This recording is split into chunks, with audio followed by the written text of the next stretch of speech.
Assalamu alaikum wa rahmatullahi wa barakatuh. Welcome to the English news program with me, Adam Muhammad Usman. I'm here to update you on local and international events. Let's start with the stories making headlines. National Football Association announced teams to take part in Somaliland Regional Football Tournament. Representative Haji Abdi Warabe of the House of Elders compliments administration on local football tournament. Turkish police clash with protesters.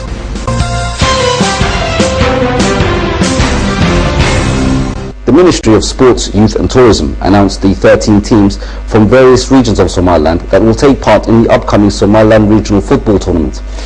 Minister Ali Saeed Regal was in attendance alongside the National Football Association, joined by other ministerial officials.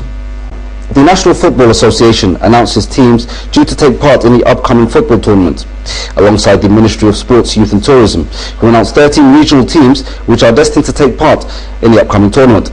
The Director of the Ministry of Sports, Youth and Tourism, as well as the Minister of Sports, Youth and Tourism, Ali Saeed Regal, both provided speeches at the event where they complimented the efforts of the National Football Association.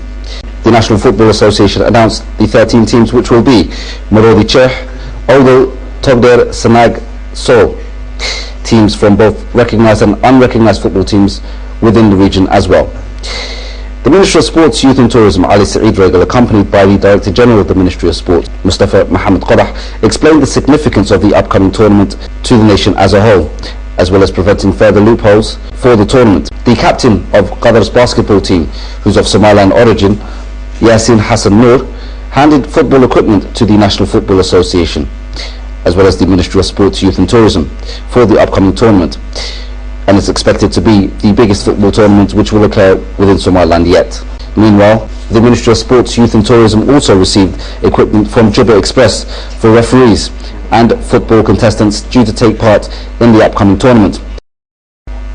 Haji Abdi Warabe, the oldest member of the House of Representatives, welcomed the preparations for the upcoming Somaliland Regional Football Competition. Anticipated to be the largest football competition in Somaliland yet, Haji Abdi Warabe congratulated the administration on this event ahead of time and requested further emphasis on youth recreational activities.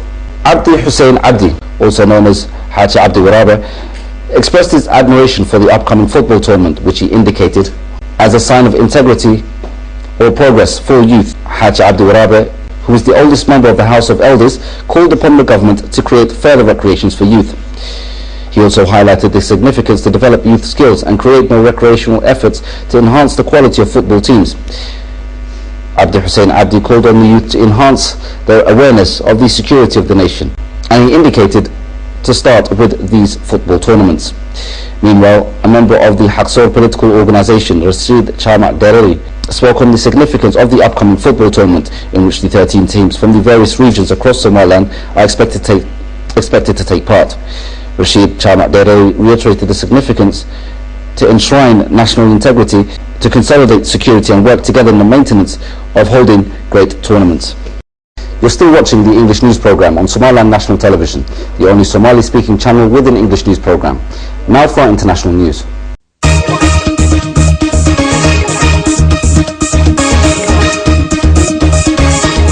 Clashes between police and anti-government protesters in Turkey have continued to escalate well into Saturday in some of the fiercest protests of years.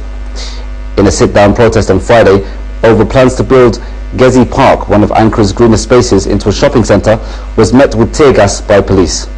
The reaction provoked groundswell of unrest across the nation, as demonstrators from Ankara to Imzir to Bushir have turned out in support, but police have clamped down on them hard. One protester lost the sight in one eye and another suffered brain hemorrhage, according to reports. The governor of Istanbul also reported that 63 people were detained, with 12 injured, one seriously. One protester in Istanbul, Ceren Ozgur, said that we are confronting a heavy police presence.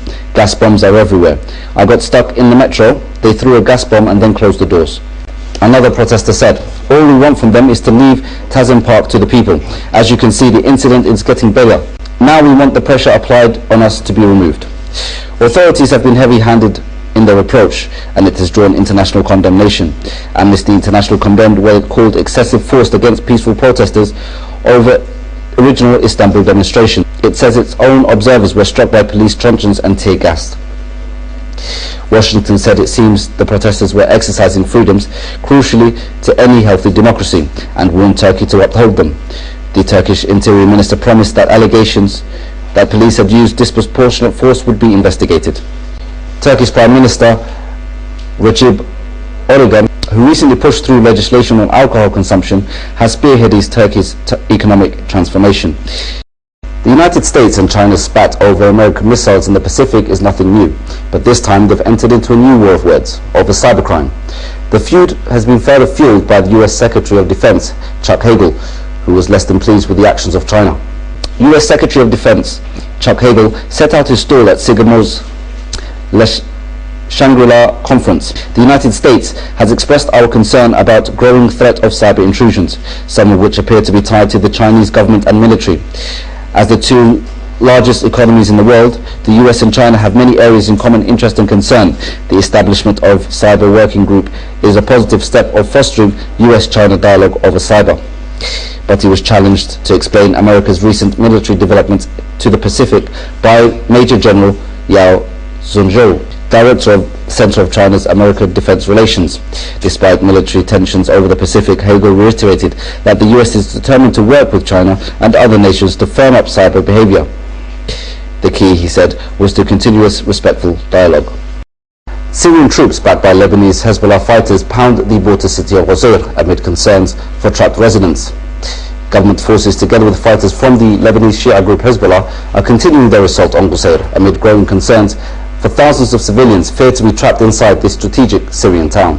Government troops on Saturday continued to bombard rebel-held areas of the city bordering Lebanon.